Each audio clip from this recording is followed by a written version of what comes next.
ABS-CBN's doubtful title to their properties. Hindi lang po ang Filipino citizenship ni Ginoong Lopez ang kaduda-duda. Maging ang mga titulo ng ABS-CBN sa mga pag-aaring biglang naibalik sa kanila pagkatapos ng EDSA Revolution ay kaduda-duda rin. Yan po ay walang maipakitang record ng arbitration. ETV Online Channel, in the service of the Filipino online world.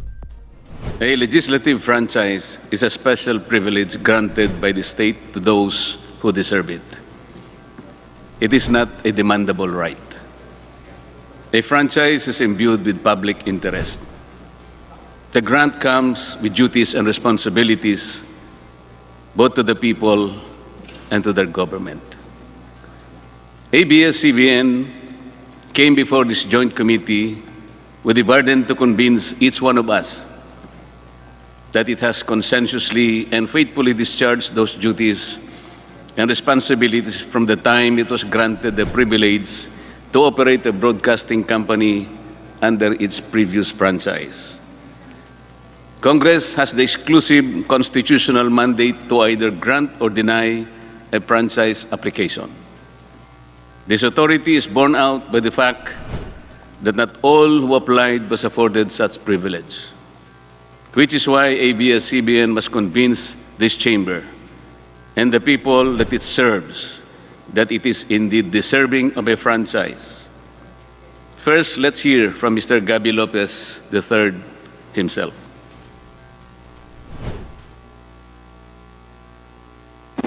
Ang sabi po ni Mr. Lopez sa kanyang mga pahayag, "In my heart, I am Filipino." Tama po ba yun, Mr. Lopez? Yes, Your Honor. Okay. Madaling sabihin po kasi ito, Mr. Lopez. At kung hindi naman po dalawa ang puso ninyo, pwede ko bang itanong sa inyo, saan bahagi po ng dibdib ninyo ilalagay po si Uncle Sam? Mr. Lopez? Sa dibdib po. Ano po? Hindi po sa dibdib. Saan po? Dalawa lang po ba? Isa lang ang puso ninyo. Kung hindi naman dalawa, ang tanong ko po, saan nyo ilalagay si Uncle Sam? Ang puso ko Pilipino. So, siguro ipapatupad ko lang yun.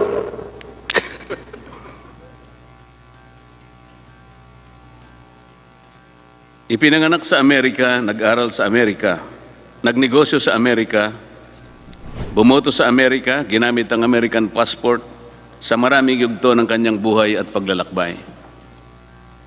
But now that his American citizenship has become a burden and even conflicts with our Constitution in regard to ownership and management of his Philippine business, how and to what extent does he treat his American citizenship? Can we see again that particular footage? Siguro ipapatupad ko lang yun.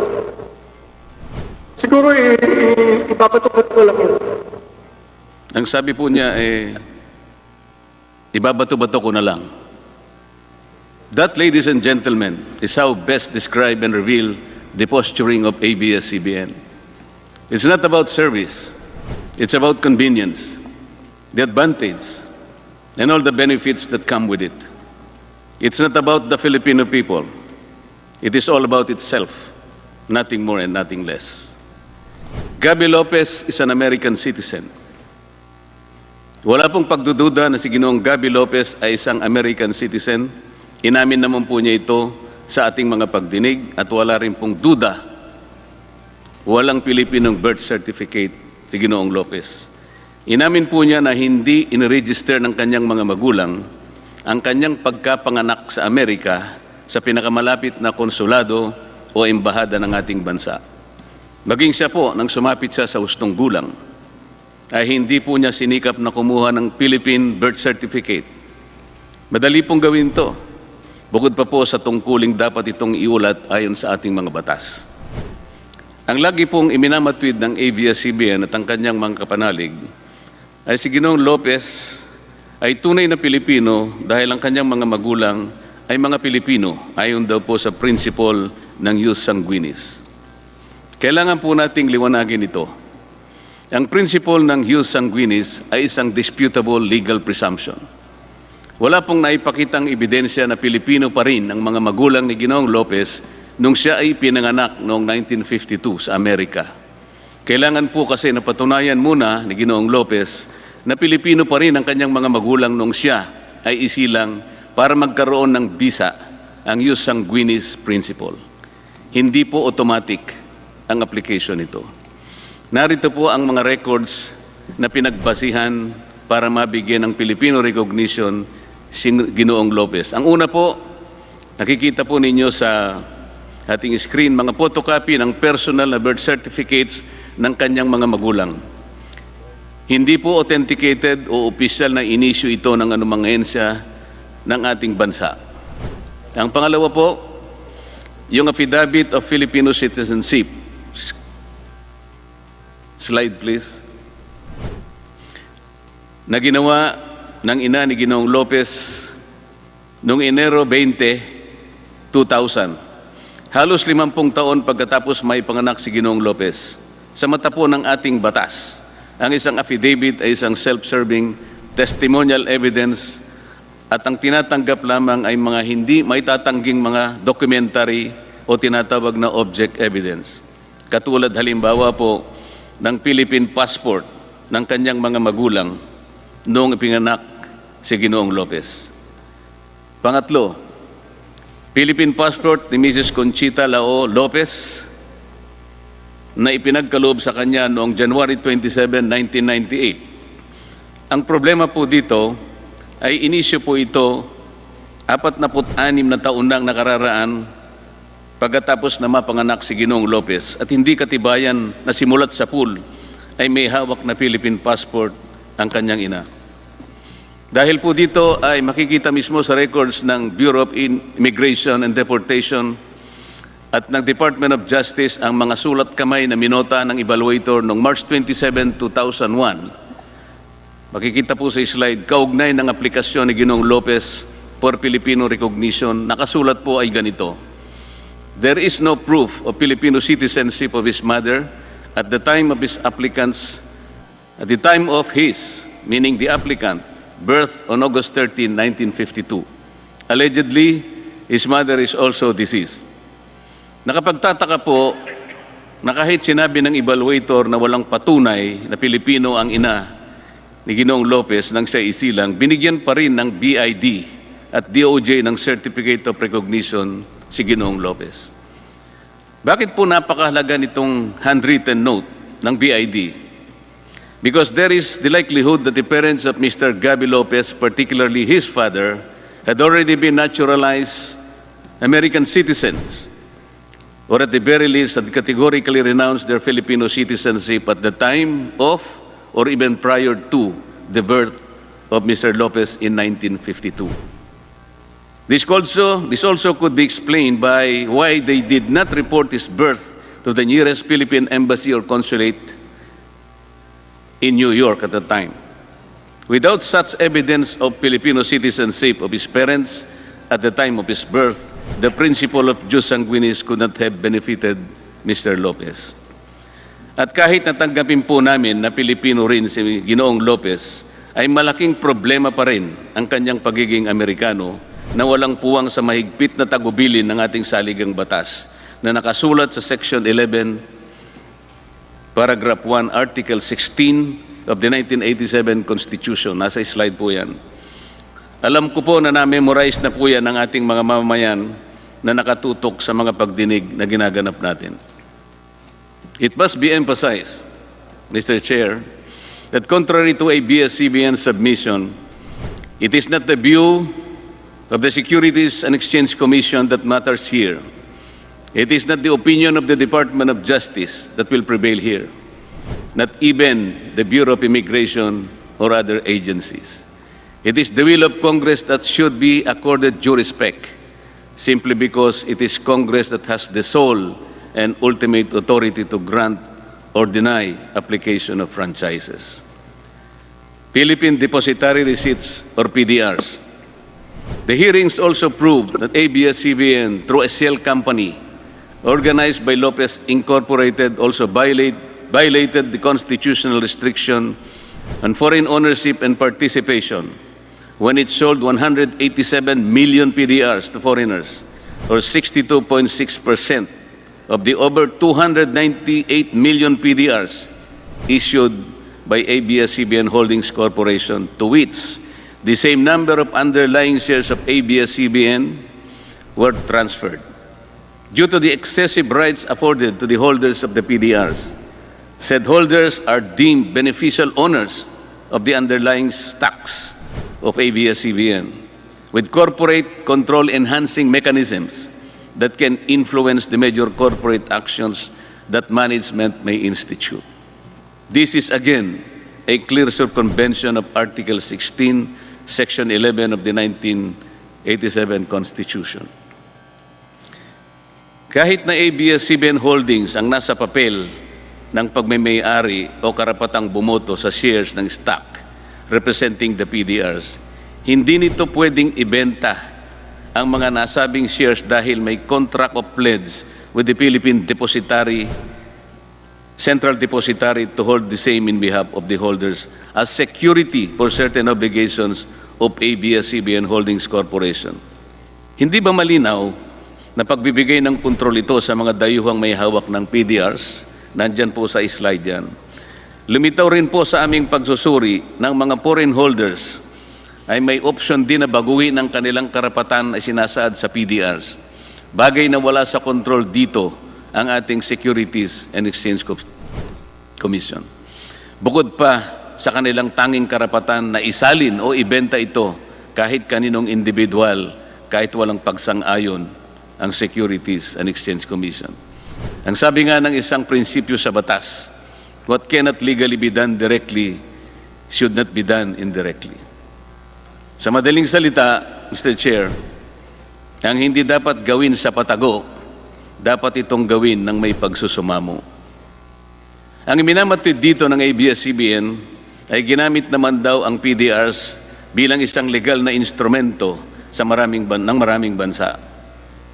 Ngunit ang hindi nila sinasabi ay wala namang restrictions ang mga ibang bansa tungkol sa pagmamay-ari o pamamalakad ng mass media sa kanilang mga bansa, gaya ng tagubilin sa atin. Gaya po sa Amerika, kahit 100% Filipino-owned ang TV o radio company, papayagan po ito. TV Plus and KBO pay-per-view. During the hearings, it was also proved, without doubt, ABS-CBN violated its franchise by airing multiple channels through its TV Plus. It was also proved that it sold digital receivers of black boxes to the viewing public without the approval of the NTC. It was also proved that it offered pay-per-view events in TV Plus without the approval of the NTC.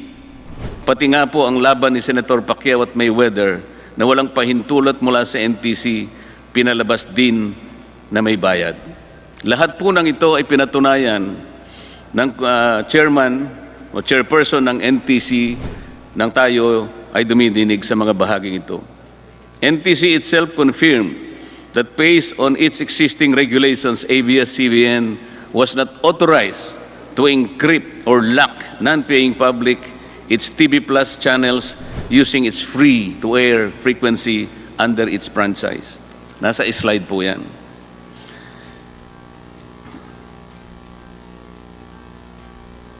NTC under oath declared that ABS-CBN completely disregarded its order or letter to refrain from airing PPB or pay-per-view services without the conditional access system guidelines that are yet to be formulated.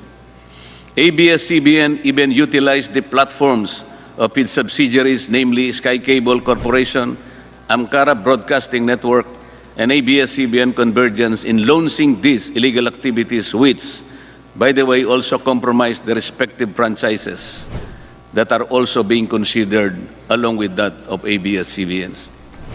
Nagkasala ang ABS-CBN dito ng maraming beses. Pinangunahan nito ang NTC habang ito ay abala pa sa paggawa ng reglamentong ipatutupad sa tinatawag na conditional access system para sa pay-per-view.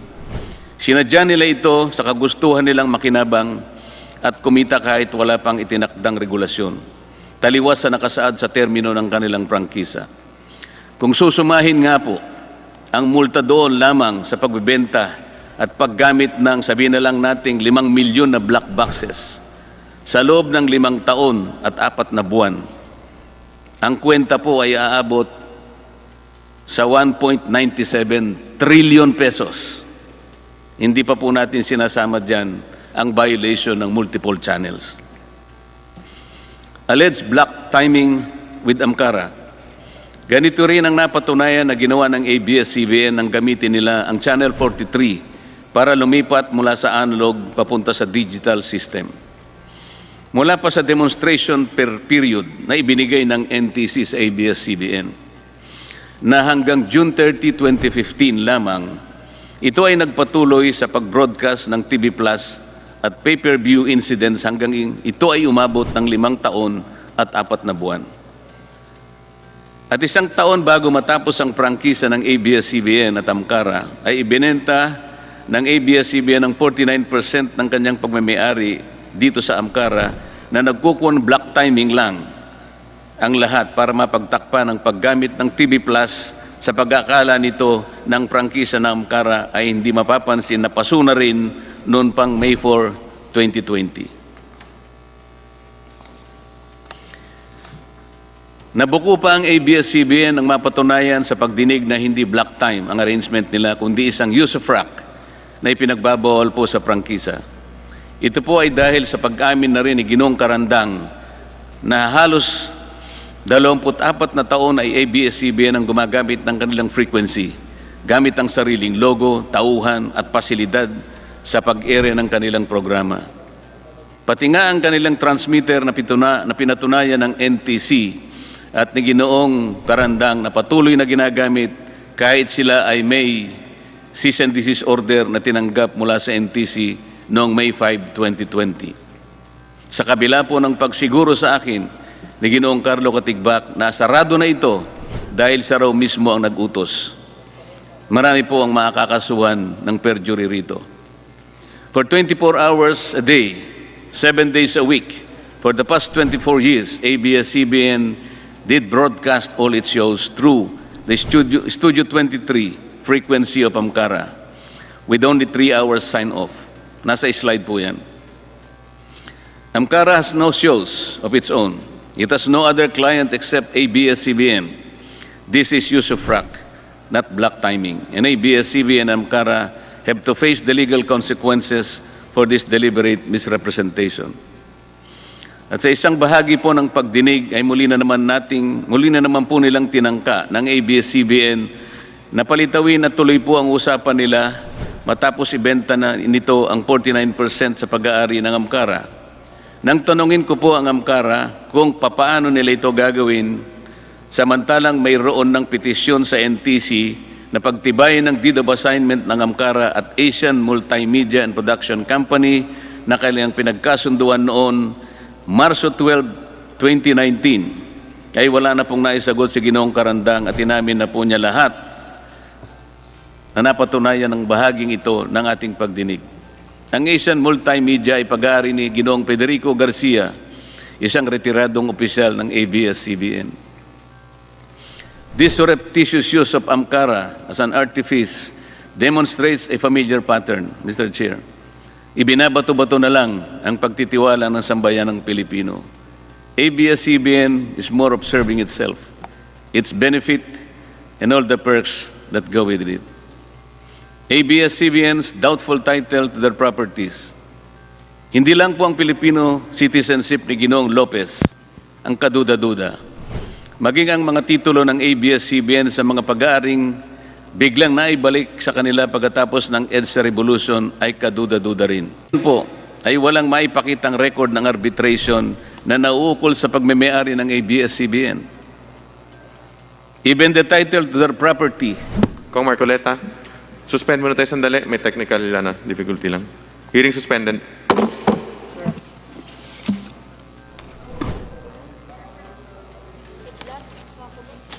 Kumulog. Kumulog.